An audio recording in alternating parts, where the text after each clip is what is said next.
Naked and Afraid Season 16 Episode 4 review. I must say that this was quite a long-winded yet interesting episode to watch, but it'll be my job to unpack what I saw and tell you good people what I thought about this particular episode. So without any further delay, let's jump right in. For episode 4, we've finally gotten away from those pesky fan challenges and we're back to the regularly scheduled program. Or are we? For episode 4, we are introduced to Ashley and Andy. If you're a fan of Naked and Afraid and you think you've seen Ashley before, then that's because she's competed in a past Naked and Afraid challenge, and during her respective episode, she was a complete nutcase. She was able to finish the challenge with her partner.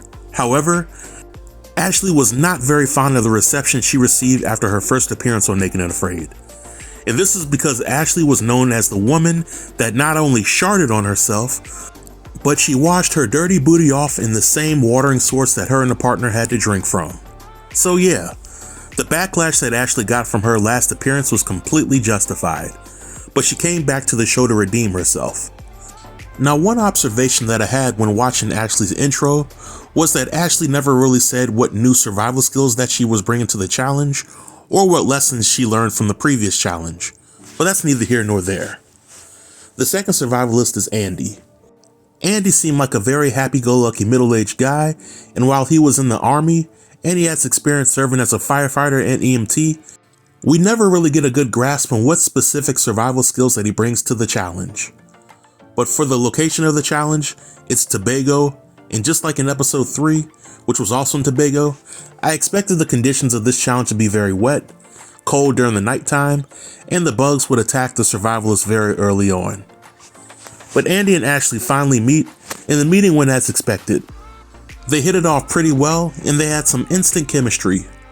As they migrate to their camping site, they come across a spring, and Andy decides to drink from it without bothering to boil the water first. When I saw this, I automatically thought to myself that Andy is either the ultimate survivalist with a very strong immune system, or he simply doesn't know any better and he's going to be in for a rude awakening. I was proud to see the new and improved Ashley recommend boiling the water, and this suggestion let me know that Ashley may have turned over a new leaf for the new challenge. Now, when it comes to teamwork, I would say that Andy and Ashley were nearly flawless during their time together on the challenge. Andy took the lead in building the shelter, while Ashley took the lead in collecting firewood for the both of them. Ashley and Andy even felt comfortable enough to spoon together during the cold nights, and this is something that I've rarely seen in Naked and Afraid for obvious reasons. However, the primary issue during this challenge was the rain. It drowned out the team's fire several times, and it made it hard for them to build a new fire. Now, the first WTF moment for this episode was when Andy just happened to stumble across a banana tree while looking for food. Now, if you know me by now, then you already know that I feel some type of way about how convenient it is for some of the survivalists to conveniently find fruit trees or fish with their bare hands during their respective challenges, while other survivalists have a harder time and they're completely on their own. But the second WTF moment that I observed was the aftermath of Ashley's back injury. Granted, I've fallen on the ground a few times and I've injured myself several times, so I'll never question a person's pain threshold. However, when Ashley had her fall, she was medically cleared to finish the challenge, but Ashley later decided to tap out.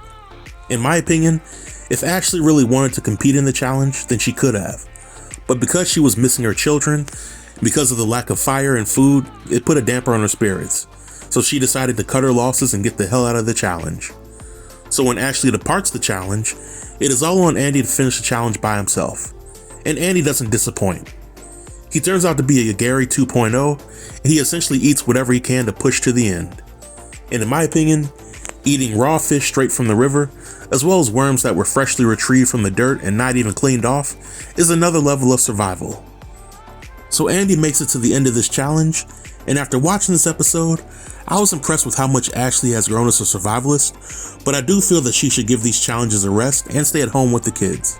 I do feel that Andy can make another run and come back to compete in an XL challenge because I think he has what it takes to survive with minimal resources. But lastly, I believe that this episode was entirely too long. They spent a lot of time focusing on how the team couldn't build a fire, and they also spent a lot of time focusing on how they didn't have any food to eat.